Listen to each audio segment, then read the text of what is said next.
નમસ્કાર, છોટાઉદેપુરમાંથી આ ક્ષણના મોટા સમાચાર. રાધિકા રાઠવાના સમર્થનમાં ડેડિયાપાડાના ધારાસભ્ય ચૈતાર વસાવાએ પોલીસ અને સરકાર સામે તીખી પ્રતિક્રિયા આપી છે. ચૈતર વસાવાએ આક્ષેપ કર્યો કે ખોટી એફઆઈઆરોથી તેઓ ડરવાના નથી અને ન્યાય માટેની લડત ચાલુ રહેશે.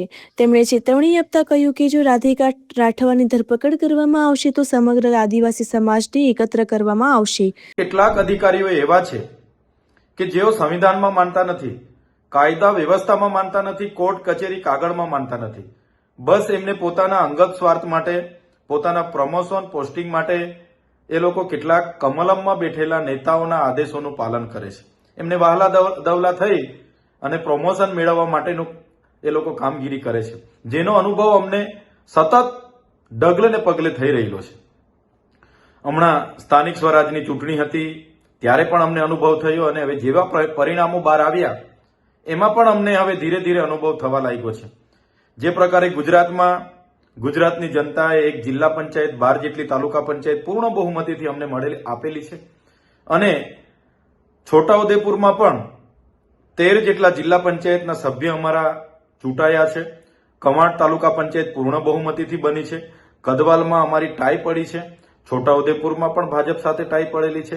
ત્યારે છોટાઉદેપુરના એસપીના કહેવા પ્રમાણે ત્યાંની એલસીબી એસઓજીના લોકો અમારા ઉમેદવારોના ઘરે જાય છે, ક્યાં તો એને બોલાવે છે અને એમની ગાડીઓમાં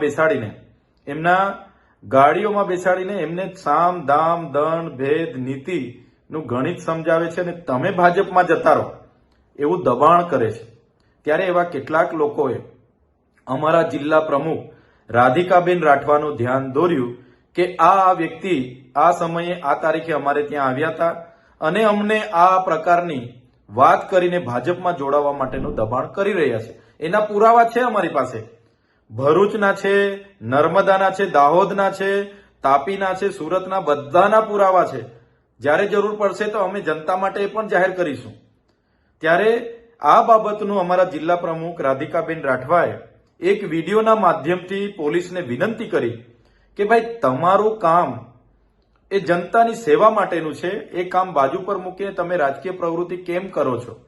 અગર તમને રાજકીય પ્રવૃત્તિમાં એટલો રસ હોય તો તમે સ્વૈચ્છિક રાજીનામા આપો, વર્દી ઉતારો.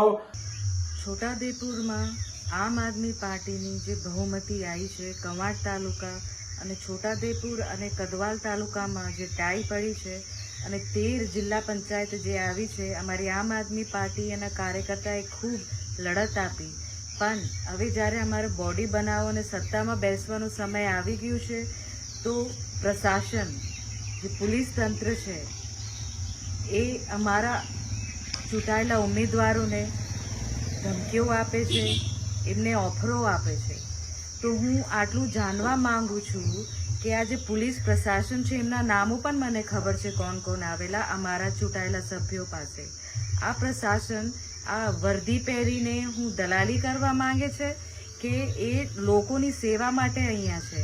અગર એટલી દલાલી અને રાજકારણ રમવાનું શોખ હોય તો તમે વર્દી ઉતારીને જાતે ચૂંટણી લડો. આમ આદમી પાર્ટીના ઉમેદવારોને તમે દાદ ધમકી આપો છો અને એમને ખોટા લોભ લાલચમાં ફસાવા માંગો છો અથવા ખોટા કેસો કરી દો એવા તમે ધમકીઓ આપો છો. તો તમે આ કરવા શું માંગો છો?